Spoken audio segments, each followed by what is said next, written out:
abusua adwene a na yebe swai afa enyema na ekoso ewo ya Abusuapanin opani Kofi Wusu enyema bi a sebi na wo ye editia abusua no enu na ne anopai abusua yehia ya yebedwedwene ho na de kama ne kosi ye nyina ne se na nka ye maame nom de o ma wi ata se nkende nka yentu Abusuapanin se nyaso o ma bo am do bibia bai o mo sanu bibia e wa ha eni kura o mo a kom di betu Abusuapanin nanso sabe enam se ewiase de yesi wo abusua ye wanti ase ne wo do a em se ya na eye na emema asre ye ma no se o musre se o ma Abusuapanin na otwi mienu na kwadu Deädbody nyina ne se o momodian se obetima kwete ba bi a osie ye de hye Charles Kojofusu baako de to su mienu onipa a oyi ni si ho se wo ni onipa a odi Kojofusu ade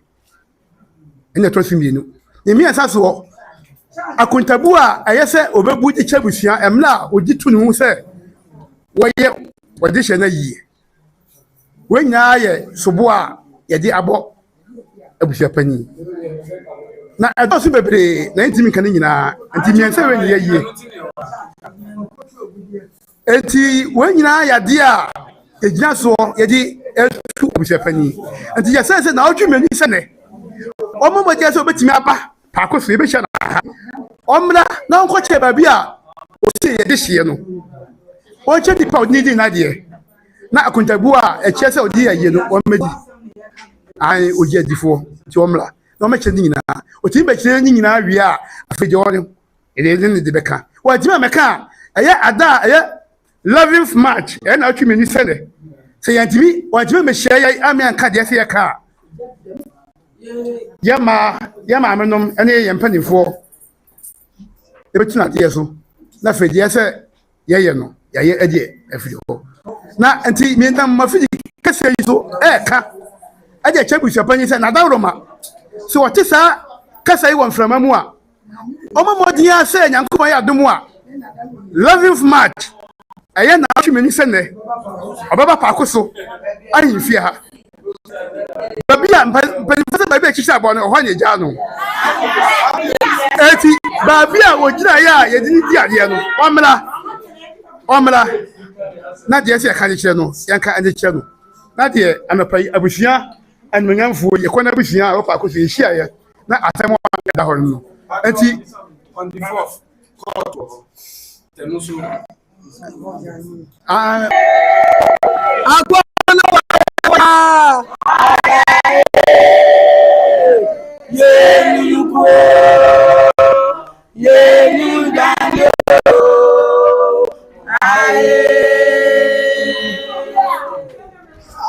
Abusuafo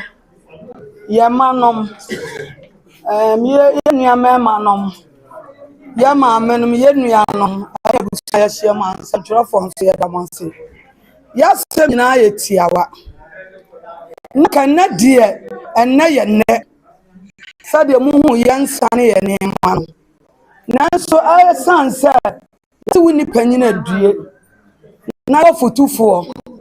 na ye si ara ya dwendwen niema ho no abusua ne ye nyina ni ye dɔɔso abusua ne ye nyina ni ye dɔɔso na dɔm na be si aha ne ye offensofo yi nipa ba ko bai offensofo yi nipa ba ko bai ekwa eyi abusua ba 11th March baby aye gina chichira abo no wa ye gina ne sane eti ye nyina ye baba be hia sada sensuo to awiabo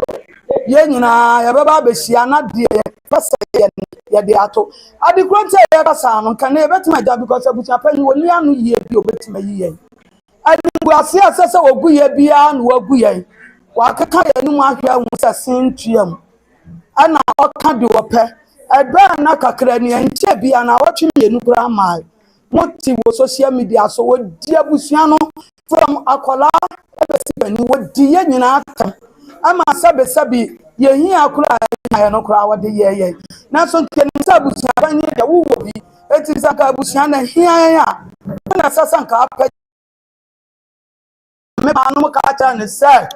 otu no ho ade so wanya ya konwa no fanto obi na no pim aka sa konwa no kro bi de e de na ba ya e be pem sa amre wonya ka media me na nka na da meti ma fans and do for say abusua na konwa no monyema de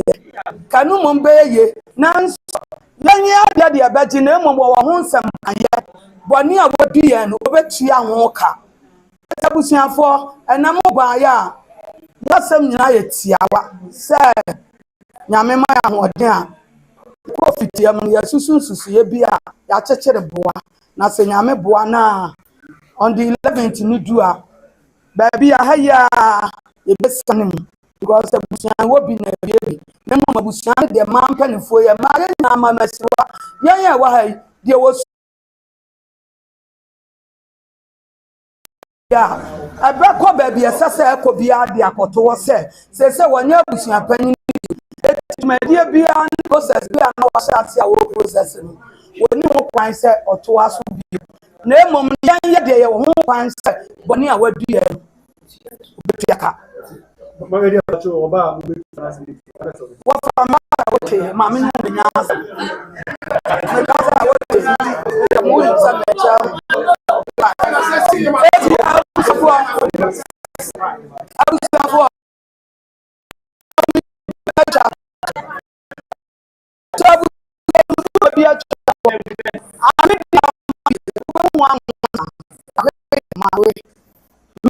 koko to da ho ate nyina obi ayan ya be careful se mo bedi atamu be na ma ye si apanyin na se odi aba but before so akonya so na se ye nyina chi je bu si apanyin na di aba to mo be to mo to papa boni o se ya se udi asem pa nsu ete papa boni o ye nim se ne anonsna no be teeth for no on be ba bontene aba beto wo ma ya bia but at the right time no you better respond.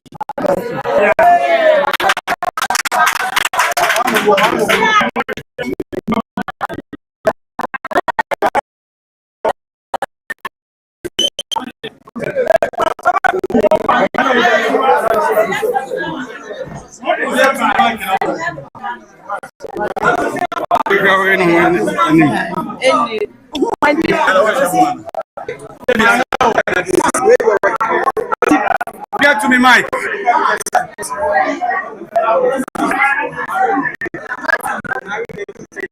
Oh, get to me, Mike.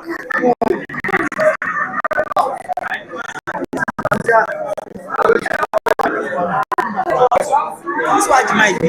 Yeah, Mark.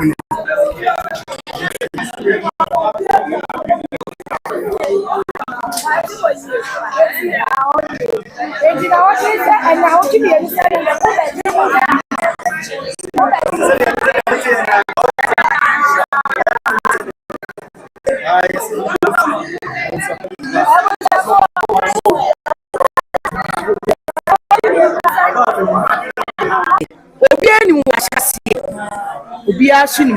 we ye beba me no mi ye nyina eduta ma ye nyina ebewu a wo mo na be no mu nyina ya artificial ti me nyo chompa se onu afie ko bi enyo na bi enyo wa wate na enso wi ase me se me wani mo nya che wo ni be che ti so wo be national be di mra obi ye se wo wunyo obi a enye wa dwene se why you want efficient uche obi na ho efe me manyini mpo no me mo fe nkura brema na wo ba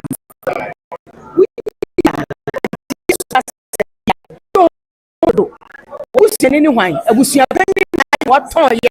e di ama wo na so aye nto enti ja wa ka se wa hantan je wani en so ade mi odi di mato mi nubi na me ti a me ye ready pa